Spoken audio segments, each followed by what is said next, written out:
كما باركت على إبراهيم وعلى آل إبراهيم إنك حميد مجيد আলহামদুলিল্লাহ সুম্মা আলহামদুলিল্লাহ। আল্লাহ পাকের দরবারে অগণিত শুকর ও সুজুদ যে আল্লাহ পাক রব্বুল ইজ্জাত আমাদেরকে অত্যন্ত দয়া করে, মায়া করে, মহব্বত করে, ভালোবেসে দুনিয়ার সমস্ত কাজ থেকে ছাঁটাই করে, বাছাই করে, নির্বাচিত করে, সমস্ত ঝামেলা থেকে মুক্ত করে এ পর্যন্ত যে মহান রব্বুল আলামিন আমাদেরকে সুস্থ রেখে, সবল রেখে, আল্লাহ পাক পরওয়ারদিগার আমাদেরকে পবিত্র দল মসজিদে আসার বসার, আমি অদমকে আপনাদের সম্মুখে, আপনাদের সামনে কোরআন ও হাদিস থেকে কিছু আলোচনা করার সুযোগ করে দিয়েছেন, আপনাদেরকে শ্রবণ করার সুযোগ করে দিয়েছেন। সেই মালিকের দরবারে মহাব্বত নিয়ে, ভালোবাসা নিয়ে, দরদ নিয়ে সকলে একবার কালেমাতে শুকর আদায় করি। সকলে বলে আলহামদুলিল্লাহ। অতঃপর লাখ কোটি দরুদ ও সালাম সেই বিশ্বমানের প্রতি, যিনি হলেন রহমতের নবী, বরকতের নবী, দোজাহানের বাদশা, সরওয়ারে কায়নাত তাবি মদিনা মুহাম্মদ আরবি সাল্লাল্লাহু আলাইহি ওয়াসাল্লাম, যেই নবীকে সৃষ্টি না করলে আল্লাহ তাআলা দুনিয়ার জমিনের মধ্যে কোনো কিছু সৃষ্টি করার ইচ্ছাও করতেন না। সেই নবীর প্রতি ভালোবাসা নিয়ে, দরদ নিয়ে, মহব্বত নিয়ে সকলে একবার দরুদ পাঠ করে সকলে বলে সাল্লাল্লাহু তাআলা আলাইহি ওয়াসাল্লাম। সম্মানিত উপস্থিতি, আমি আপনাদের সম্মুখে কোরআনে হাকিমের একটি আয়াত, নবীজির অসংখ্য হাদিস থেকে একটি হাদিস তেলাওয়াত করেছি। আল্লাহ পাক রব্বুল আলামিন যদি আমাকে তৌফিক দান করেন, আয়াত এবং হাদিসকে সামনে রেখে জরুরি কিছু আলোচনা করার চেষ্টা করব ইনশাআল্লাহ তাআলা। আমি আপনাদের সামনে যে আয়াত কারিমা তেলাওয়াত করেছি এর একটু আলোচনা 2-3 জুমা আগে করেছিলাম। সেদিন আমি আলোচনা করেছিলাম নেক আমল সম্পর্কে, আলোচনা করেছিলাম না নেক আমল সম্পর্কে। তবে নেক আমল করলে আল্লাহ তাআলা যে পুরস্কার দিবেন, আল্লাহ তাআলা নেক আমলের 2টা পুরস্কারের ঘোষণা করেছেন। কয়টি? 2টি। বান্দা যখন নেক আমল করবে, নেক আমল করার কারণে আল্লাহ তাআলা তার জন্য জান্নাত রেডি করে রাখছেন। সুবহানাল্লাহ। এটা একটি পুরস্কার। দ্বিতীয় আরেকটা পুরস্কার হলো, এটা হলো উখরাবি আখিরাতের পুরস্কার। তবে নেক আমলের কারণে আল্লাহ তাআলা কখনো কখনো দুনিয়ার মধ্যে পুরস্কার দেন। সুবহানাল্লাহ। কোন বান্দা, কোন মানুষ যদি নেক আমল করে, ভালো কাজ করে, নেক ইবাদত করে, আল্লাহ তাআলা ওই বান্দার প্রতি খুশি হইয়া আল্লাহ তাআলা আখিরাত নয় বরং দুনিয়ার জমিনের মধ্যে আল্লাহ তাআলা ওই বান্দার জন্য পুরস্কারের ব্যবস্থা করে। সুবহানাল্লাহ। এই সম্পর্কে একটি হাদিস হযরত আব্দুল্লাহ ইবনে ওমর রাদিয়াল্লাহু তাআলা আনহু, এই হাদিসটি বুখারী শরীফ, মুসলিম শরীফ, আবু দাউদ শরীফ, মুসনাদ আহমদের মধ্যে উল্লেখ রয়েছে। হযরত আব্দুল্লাহ ইবনে ওমর রাদিয়াল্লাহু তাআলা আনহু বলেন যে নেক কাজ করলে যে দুনিয়ার মধ্যে পুরস্কার পাওয়া যায়, আল্লাহ তাআলা ওই বান্দার প্রতি খুশি হইয়া যে দুনিয়ার মধ্যে পুরস্কার দেন, এর একটি সত্য ঘটনা হলো হযরত আব্দুল্লাহ ইবনে ওমর রাদিয়াল্লাহু তাআলা বর্ণিত। উনি বলেন আল্লাহ নবী সাল্লাল্লাহু আলাইহি ওয়াসাল্লাম বলেছেন যে 3জন মানুষ, কয়জন মানুষ? 3জন মানুষ রাস্তায় বা ঘর থেকে রাস্তায় বাহির হয়েছে। বাহির হওয়ার পর হঠাৎ করে বৃষ্টি, আসমান থেকে বৃষ্টি পড়া শুরু করেছে। এখন 3জন মানুষ, এই 3জন লোক চিন্তা করলো এই বৃষ্টি থেকে আমাদেরকে রক্ষা পেতেই হবে, তাছাড়া আমাদের পা থেকে মাথা পর্যন্ত শরীর ভিজে যাবে। ওনারা এরকম চিন্তা করলেন যে দেখেন যে পাশে একটা পাহাড়, এই পাহাড়ের গুহার মধ্যে ওনারা 3জন অবস্থান নিলেন। অবস্থান নেওয়ার পর হঠাৎ করে পাহাড়ের উপর থেকে বিশাল বড় একটা পাহাড়, এই পাহাড়ের ওই মুখে, ওই ছিদ্রের মুখে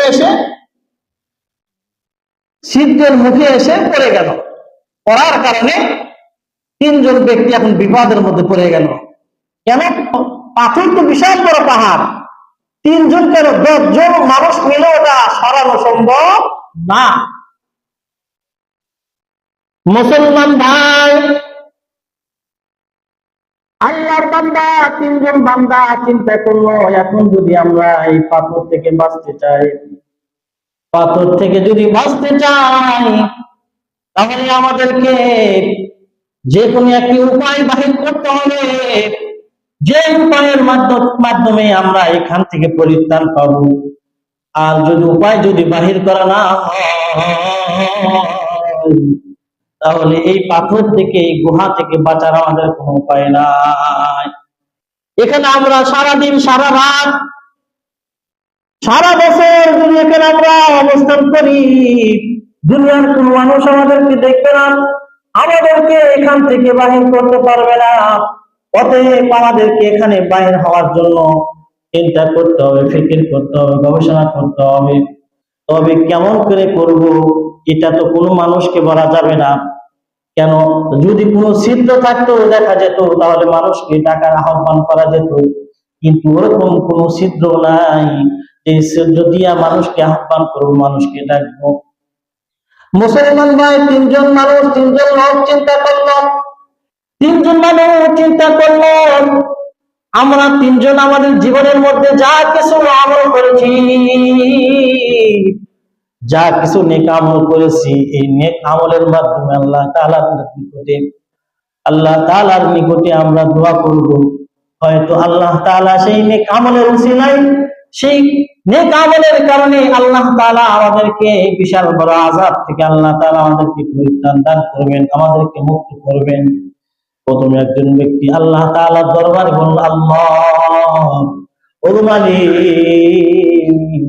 আমার জীবনে তো এরকম কোন আমল আমি করতে পারি নাই যে আমলটা আপনার নিকটে গ্রহণযোগ্য হয়, আপনার নিকটে পছন্দ হয়। ও মালিক, এরকম আমল আমি করি নাই যে আমলটা তোমার নিকটে পছন্দের হয়, তোমার নিকটে কবুল হয়। এরকম আমল তো আমার জীবনে দেখি না। তবে একটা আমার মনে হয়, একটা আমল এরকম করেছি, মনে হয় আপনার নিকটে পছন্দিদা হয়েছে, আপনার দরবারে কবুল হয়েছে। সেটি হলো, আমার বাবা মা বৃদ্ধ ছিল, আমার বাবা মা বৃদ্ধ ছিল, আমার সন্তান গুলা ছোট বাচ্চা ছিল, শিশু বাচ্চা। আমি রাখাল ছিলাম, আমি ময়দানের মধ্যে গরু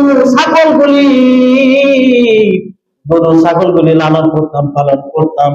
এই গরু ছাগল থেকে যা কিছু দুগ্ধ হতো, এগুলা আমি আমার মা বাবাকে খাওয়াইতাম। আমার মা বাবাকে না খাওয়াইয়া কোনোদিন আমার সন্তানদেরকে খাওয়াইতাম না। সর্বপ্রথম আমি আমার বাবা মাকে খাওয়াইতাম। আমার বাবা মাকে খাওয়ানোর পর, এরপর যদি দুগ্ধ বাঁচত, তাহলে এখান থেকে সামান্যটুকু আমার সন্তানদেরকে খাওয়াইতাম। অথচ আমার সন্তানদেরকে শিশু বাচ্চা এদেরকে না খাওয়ানোর কারণে বাচ্চাগুলো কান্নাকাটি করতো। তারপর বাচ্চাদের কান্নাকাটি না শুনে আমি সর্ব অবস্থায় আমার বাবাকে খাওয়াইতাম। ওরে মালিক, তবে একটা কাহিনী হলো, সেটা হলো, একদিন জমিনের মধ্যে থেকে পাহাড়ের মধ্যে যখন আমি পাহাড়ের মধ্যে গরু ছাগল গুলা লালন পালন করে যখন বাড়িতে আসলাম, বাড়িতে আসার পর দেখলাম আমার বৃদ্ধ মা বাবা ঘুমিয়ে পড়েছে, তারা না খেয়ে ঘুমিয়ে পড়েছে। আমি গরু ছাগল থেকে দুগ্ধ দহন করলাম, দুগ্ধ দহন করে আমার সন্তানদেরকে না খাওয়াইয়া সারা রাত পর্যন্ত আমার বাবা মার শিয়রে দাঁড়িয়েছিলাম। ততক্ষণ পর্যন্ত আমার বাবা মাকে না খাওয়াবো, ততক্ষণ পর্যন্ত আমি আমার সন্তানকে দুগ্ধ খাওয়াবো না। ওগো মালিক, তোমার নিকটে এই আমলটা যদি আমার পছন্দ না হয়, এই আমলটা যদি তোমার নিকটে যদি কবুল হয়, কারণ হলো আমি চাইলে আমার সন্তানকে খাওয়াইতে পারতাম। যেহেতু আমার বাবা মা ঘুমিয়ে পড়েছে, এখন তো খাওয়াইলে কোনো সমস্যা ছিল না। কিন্তু আমার সন্তানদেরকে না খাওয়াইয়া আমি আমার বাবা মার জন্য, খাওয়ানোর জন্য তাদের শিয়রে দাঁড়িয়েছিলাম। ওগো মালিক, তোমার যদি আমলটা তোমার নিকটে আমলটা যদি কবুল হয়, তোমার নিকটে যদি মহব্বত হয়, তোমার ভালোবাসার জন্য যদি আমি করিয়ে থাকি, মালিক গো দয়া করে মেহেরবানি করে আমাদের এই আযাব থেকে, আমাদের এই মুসিবত থেকে রক্ষা করে দাও। জোরে বল সুবহানাল্লাহ। আরো জোরে বল সুবহানাল্লাহ। আরো জোরে বল সুবহানাল্লাহ। ও মুসলমান ভাই, এরপর আল্লাহ তাআলা এই বান্দার কথাটা শুনি আল্লাহ তাআলা অত্যন্ত সন্তুষ্ট হয়ে গেলেন। বান্দার প্রতি আল্লাহ তাআলা রাজি হয়ে গেলেন। বান্দা বলতে দেরি হয়েছে, কিন্তু আল্লাহ তাআলা পাথরটা একটু সরে দিতে দেরি হয় না, আগের চেয়ে একটু সরে গিয়েছে। এখন দ্বিতীয়জন ব্যক্তি আল্লাহ তাআলা দরবারে কান্নাকাটি করে, আল্লাহ, আমার জীবনে তো এরকম কোন আমল নাই যে আমলটা আপনার নিকটে পছন্দিদা হয়, আপনার নিকটে মহাব্বতের হয়, এরকম আমল আমি করি নাই। তবে হ্যাঁ মালিক করে একটা আমল আমি আমার জীবনে এরকম করেছি। আমার আপন চাচাতো বোন ছিল, যার সাথে আমার সম্পর্ক ছিল। সম্পর্ক থাকার কারণে এক পর্যায়ে আমি তার সাথে খারাপ কাজের জন্য লিপ্ত হয়ে চেয়েছিলাম। আমি চাইছিলাম তাকে ভোগ করব, কিন্তু মালিক গো তাকে যখন আমি ভোগ করার জন্য গেলাম, ওই রাত্রিতে দুনিয়ার কোনো মানুষ ছিল না। ওই রাত্রিতে দুনিয়ার কোনো মানুষ ছিল না, সব মানুষগুলো ঘুমের মধ্যে ছিল। কিন্তু যখন আমি তার নিকটে গেলাম, যাওয়ার পর আমার চাচাতো বোন আমাকে বলল, ভাই তুমি যে কাজের মতো লিপ্ত হতে চাচ্ছ, তোমার কি কবরের আযাবের কথা মনে পড়ে না? আল্লাহ তাআলার আযাবের কথা মনে পড়ে না? আল্লাহ তাআলার আযাবের কথা তোমার কি মনে পড়ে না? তুমি যদি এই কাজটা করো, আর যদি তোমার এই অবস্থায় যদি মৃত্যু হয়ে যায়, তাহলে তোমার কিন্তু জাহান্নামে যেতে দেরি হবে না ভাই। অতএব তুমি এই কাজটা করো না, এই কাজ থেকে তুমি সরে যাও। আল্লাহর বান্দা বলে, মালিক, আমার বোন যখন বললো, বলার সাথে সাথে আমি ওখান থেকে চলে গেলাম। আমি চাইলে কাজটা করতে পারতাম, কিন্তু আমি কাজটা না করে আমি এখান থেকে চলে গিয়েছি। মালিক গো, তোমার নিকটে যদি এই কাজটা পছন্দ হয়, তোমার নিকটে যদি এই কাজটা পছন্দ হয়, তাহলে দয়া করে মেহেরবানি করে আমাদেরকে মুসিবত থেকে রক্ষা করে দাও। সুবহানাল্লাহ। আল্লাহ তাআলা বান্দার দ্বিতীয় বান্দার কথা শুনে আল্লাহ তাআলা রাজি হয়ে গেলেন। রাজি হওয়ার পর তাহাকে তাদের জন্য আরো একটু পাথরকে সরিয়ে দিলেন। তৃতীয় নাম্বার ব্যক্তি আল্লাহ তাআলা দরবারে কান্নাকাটি করে, মালিক, আমার তো এরকম কোনো আমল নাই, তবে আমার জীবনের মধ্যে একটা আমল আমি এরকম করেছি যে আমলটা মনে হয় আপনার নিকট পছন্দিদা হয়েছে, আপনার নিকটে মনে হয় খুব প্রিয় হয়েছে। সেটি হলো, আমি একজন রাখালকে ক্রয় করেছিলাম কিছু টাকার মাধ্যমে, কিছু টাকা পয়সার মাধ্যমে আমি একজন রাখালকে ক্রয় করেছিলাম।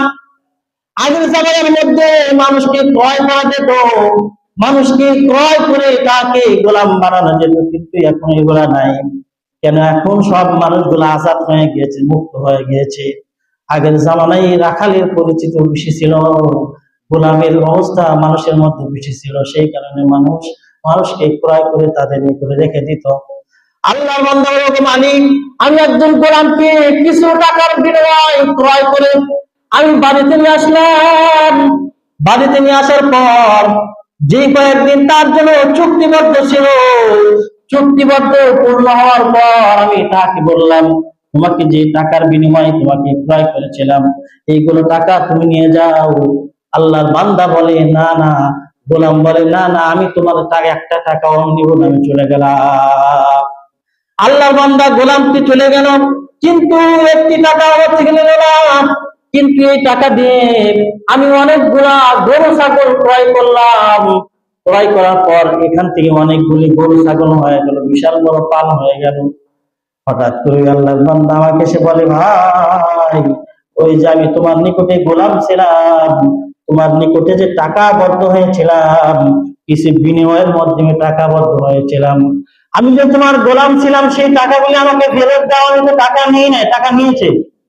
টাকা নেয়নি।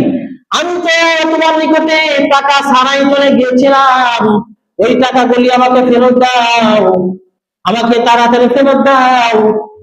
ওই আল্লাহর বান্দা বলে, ওগো মালিক, ওই গোলাপ বলতে দেরি হয়েছে, কিন্তু আমি তোমার ওই বান্দাকে টাকাগুলো ফেরত দিতে দেরি হয় না, শুধু টাকা ফেরত দিই নাই, বরং এই টাকাগুলো থেকে যত আয় হয়েছে, যত গরু হয়েছে, যত ছাগল হয়েছে, আমি কোনো কিছু না বলে, কোনো কিছু না করে আমি সবগুলা তাকে দিয়েছি। জোরে বল সুবহানাল্লাহ। এখন আমরা হলে তো দেব দেব, আরে তুমি কোথায় থেকে আসলা, এতদিন তুমি কোথায় ছিলা, যদিও দেই তাহলে দেব যতটুকু তার প্রাপ্য ততটুকু দেব, কিন্তু আছে বেশি দিব না। কিন্তু আল্লাহর বান্দা বলেন, ওগো মালিক, তোমার বান্দা আমার নিকট চেয়েছে, যা চেয়েছে আমার নিকটে শুধু তার প্রাপ্যটাই চেয়েছিল, কিন্তু তার প্রাপ্যটা দিয়ে দিলাম। প্রাপ্যটি দেওয়ার পর এর থেকে যা আয় হয়েছে, যা কিছু সম্পদ হয়েছে, আমি কোনো কিছু চিন্তা না করে সব কিছু দিয়েছি। মালিক গো, তোমার নিকটে এই কাজটা যদি পছন্দিদা হয়, তাহলে দয়া করে মেহেরবানি করে আমাদেরকে মুসিবত থেকে রক্ষা করে দাও। জোরে কও সুবহানাল্লাহ। মুসলমান ভাই, আল্লাহ তাআলা এই তিনজন মানুষের প্রতি খুশি হইয়া আল্লাহ তাআলা ফেরেশতাদেরকে বলল, আমার ফেরেশতারা তাড়াতাড়ি যাও, আর দেরি করা যাবে না, তাদেরকে রক্ষা করে দাও। সেই কারণে আল্লাহ তাআলা বলেন, দুনিয়ার কোন মানুষ যদি আমি হয়ে যাই, আমি মাওলার হয়ে যাই, মাল্লাহুল মাওলা ফালাহুল কুল, যদি কোন দুনিয়ার কোন মানুষ যদি আমার হয়ে যায়, আমি আল্লাহ তাআলা তাদের হয়ে যায়, সব কাজের মধ্যে আল্লাহ তাআলা রক্ষা করবে। মুসলমান ভাই, সেই কারণে আল্লাহ নবী বলেছে, পাঁচটা জিনিস আসার আগে তোমরা পাঁচটা জিনিসকে তোমরা নেক কাজ করো। পাঁচটা জিনিস আসার আগে, তোমাদের মধ্য থেকে পাঁচটা জিনিস চলে যাওয়ার আগে তোমরা নেক কাজ করা শুরু করো। কারণ এই পাঁচটা জিনিস যদি তোমাদের মধ্যে থেকে চলে যায়, তাহলে আর নেক কাজ করা, ভালো কাজ করা তোমাদের কখনো সম্ভব হবে না। এক নাম্বার হলো ইগতানিউ খামসান ক্বাবলা খামসিন শাবাবাকা ক্বাবলা হারামিকা। শাবাবাকা ক্বাবলা হারামিকা, আল্লাহ নবী বলেন, শাবাবাকা তোমার যৌবনকাল, এই যৌবনকালকে আল্লাহ তাআলা অত্যন্ত গুরুত্ব দিয়েছেন। এই কালটা আল্লাহ তাআলা নিকটে অত্যন্ত পছন্দিদা, আল্লাহ নিকটে অত্যন্ত মাহবুব সময়। কেন সময়? আল্লাহ তাআলা বলেন, দুনিয়ার মধ্যে থেকে যত মানুষ আমি আল্লাহ তাআলার বানানো জান্নাতের মধ্যে যাবে, দুনিয়ার কোন মানুষ একটা মানুষ বৃদ্ধ হইয়া জান্নাত যেতে পারবে না, সবগুলো যুবক হয়ে জান্নাতে আসবে। তাহলে বোঝা গেল আল্লাহ তাআলার নিকটে এই সময়টা অত্যন্ত দামি সময়। এই সময়ের মধ্যে যদি কোনো মানুষ 2 রাকাত নামাজ পড়ে, আর বৃদ্ধ সময় যদি 2 রাকাত নামাজ পড়ে, এই নামাজটা রাত যেরকম ভাবে দিন হয় না, দিন যেরকম রাত হয় না, ওরকম তুলনা করা যাবে না। এত আল্লাহ তাআলার নিকটে পছন্দিদা। সেই কারণে আল্লাহ নবী বলেছেন, শাবাবাকা ক্বাবলা হারামিকা, তোমার যৌবনকাল শেষ হওয়ার আগে তোমার যৌবনকাল শেষ হয়ে বৃদ্ধ আসার আগে তোমরা এটাকে গনিমত মনে করো, তোমরা ভালো কাজ করা শুরু করো। কারণ হলো এই সময়টা চলে গেলে আর সময় পাওয়া যাবে। আজকে আমরা এই সময়টা চলে যাচ্ছে, এই সময় আর কোনদিন পাওয়া যাবে না। এই যে সময় যাবে, এই জুমাটা আজকে চলে গেল, আর কোনদিন পাওয়া যাবে না। একটা সেকেন্ড, একটা মিনিট, একটা ঘন্টা, একটা দিন, একটা সময়, একটা কাল, একটা বছর, একটা সাল, একটা যুগ চলে যায়, আর কোনদিন এই সময় কোনদিন পাওয়া যাবে না মুসলমান। সেই কারণে মুসলমান ভাই, সেই কারণে আল্লাহ বলেছেন, এই সময়টাকে গুরুত্ব মনে করতে হবে, গুরুত্ব দিতে হবে। 2 নাম্বার হলো শাবাবাকা ক্বাবলা হারামিকা ওয়া সিহহাতিকা ক্বাবলা সুকুমিকা। 2 নাম্বার হলো আপনার সুস্থতা কি, অসুস্থ আসার আগে গনিমত মনে করতে হবে। কারণ হলো সুস্থতা এমন একটা নিয়ামত, যে অসুস্থ আসলে বোঝা যায় আল্লাহ তাআলা আমাকে সুস্থতা দিয়েছেন, কত বড় নিয়ামত দিয়েছেন। কিন্তু আমরা সেই নিয়ামতের বহিঃপ্রকাশ না করে যা ইচ্ছা যেটা মনে চায় সেটাই করি, অথচ আল্লাহ তাআলার বিশাল বড় নিয়ামত, এই নিয়ামত চলে গেলে আর কোনোদিন পাওয়া যাবে না। সেই কারণে তো আল্লাহ নবী বলেছে, তোমার সুস্থতার জীবনকে তুমি অত্যন্ত গুরুত্ব মনে করো, এই সময়টা চলে গেলে আর কোনোদিন সময় পাওয়া যাবে না। আমি আপনি তো বুঝবো না, যারা অসুস্থ হয়েছে তারা বুঝতে পারবে যে আসলে এই সময়ের কত দাম, সময়ের কত দাম। 3 নাম্বার হলো ফারাগা ক্বাবলা শুগলিকা, আমার জীবনের মধ্যে কিছু সময় এরকম আসবে, কিছু সময় এরকম আসবে আমি বসে বসে দিন কাটাই, অবসর সময়। আল্লাহ নবী বলেছেন অবসর সময়কে তোমরা গুরুত্ব মনে করো, ব্যস্ততা আসার আগে, ব্যস্ততার আসার আগে তোমরা কি করো, অবসর সময়কে গুরুত্ব দাও। অবসর সময়কে গুরুত্ব দিতে হবে। কেন? এখন বসে আছি, এখন আমার জীবনকে আমি শেষ করে দিচ্ছি। অবসর সময় আমি চাইলে আল্লাহ তাআলার ইবাদত করতে পারতাম, নেক কাজ করতে পারতাম, যদি না করে অবহেলিত মনে করে সময়টা নষ্ট করে দিই, এমন একটা সময় আসবে এই কাজটা করার আর সুযোগ আসবে না। সেই কারণে মুসলমান ভাই, অপারগতা খবরের সঙ্গলিকা, ব্যস্ততা আসার আগে আমাকে অবসর সময়কে গুরুত্ব মনে করতে হবে। চতুর্থ নাম্বার হলো অগিনাকা ক্বাবলা ফাকরিকা। আল্লাহ তাআলা আমাদেরকে যা কিছু হায়াত দিয়েছেন, এই হায়াতের মধ্যে কিছু সময় এরকম আসে যে আমার নিকট টাকা আসতেই থাকে, আসতেই থাকে, আসতেই থাকে। আবার এক সময় দেখা যায় আমার নিকট 1 টাকাও না। এরকম সময় আসে কিনা? তাহলে যে সময় আল্লাহ তাআলা আমাকে টাকা দিয়েছে এটাকে গুরুত্ব মনে করতে হবে। আমি আপনি যা ইচ্ছা ব্যয় করলাম, মনে চাইলে এখানে দিলাম, ওখানে দিলাম, যা ইচ্ছা তাই করলাম। মনে রাখবেন এটাকে অত্যন্ত গুরুত্ব মনে করতে হবে। আল্লাহ তাআলা যে নিয়ামত দিয়েছেন এই নিয়ামতের বহিঃ প্রকাশ করতে হবে, নিয়ামতের শক্তি আদায় করতে হবে, টাকাগুলোকে ভালো কাজে ব্যবহার করতে হবে। তা না হয় এক সময় এরকম আসবে এখান থেকে মরে যাবেন, 1 টাকাও আপনি খুঁজে পাবেন না। মুসলমান ভাই, 5 নম্বর হলো সবচেয়ে গুরুত্বপূর্ণ। আল্লাহ নবী বলেছেন হায়াতাকা ক্বাবলা মাউতিকা। এই 5 নাম্বারটা হলো 4টি, আর 4টি রয়েছে, সবগুলো এখানে শামিল রয়েছে। 5 নাম্বার হলো হায়াতাকা ক্বাবলা মাউতিকা। আপনার জীবনকে, আপনার হায়াতকে গুরুত্ব মনে করতে হবে মওত আসার আগে। কারণ হলো মওত আসলে আপনি কোন ইবাদত করতে পারবেন, কোন কাজ করতে পারবেন? পারবেন? আপনারা পারবেন মনে হয়, তো আমি তো পারবো না। তাহলে হায়াতকে গুরুত্ব মনে করতে হবে। তাহলে এই 5 নম্বরের মধ্যে আরো যে 4টা, এখানে সব কিছু কি আছে? শামিল আছে, সীমাবদ্ধ রয়েছে। এই হায়াতটাকে, আপনার হায়াতকে যদি গুরুত্বপূর্ণ মনে করেন তাহলে আর 4টি অটোমেটিকলি সেটা ভিতরে ঢুকে যাবে, আপনার আর কোনো টেনশন করতে হবে না। সম্মানিত উপস্থিতি, সেই কারণে আজকের আলোচনা থেকে আমাদেরকে আমল এটাই, সেটা হলো আমাদের হায়াতকে গুরুত্বপূর্ণ মনে করতে হবে। হায়াতকে যদি অবহেলিত মনে করে যা ইচ্ছা তাই করি তাহলে শেষ, তাহলে কি শেষ। সেই কারণে আমাদের হায়াতকে গুরুত্বপূর্ণ মনে করে আল্লাহ তাআলার ইবাদত, আল্লাহ তাআলার নেক আমল বেশি বেশি করার মতো তৌফিক দান করুন।